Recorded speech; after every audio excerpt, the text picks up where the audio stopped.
Geçen dəfə bir nəfər sual verir ki, mənim qarşımdakı insanlar mənə qarşı səhv edir və öz səhvini başa düşsə belə onu qəbul eləmir. Mənə hər dəfə deyir ki, mən səhv eləməmişəm və yaxud da məni günahlandırır ki, əksinə sən səhv düşünürsən, sən səhv eləyirsən. Mən burada necə bir yol tutum? Neyim ki, qarşı tərəf səhvini başa düşsün, məni günahlandırmasın.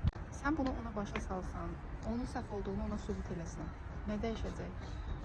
Sən egon, türklər demiş, tətmin olacaq. Sadəcə özünü buna görə yaxşı hiss edəcəksən ki, mən ona öz səhvini başa sala bildim.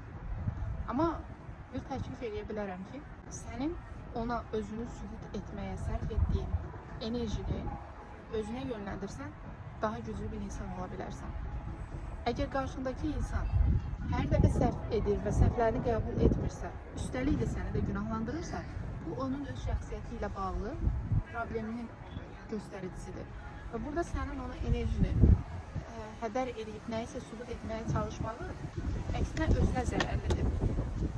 Bu səbəbdən bu kimi insanlar üçün ən yaxşı tövsiyəm belə budur.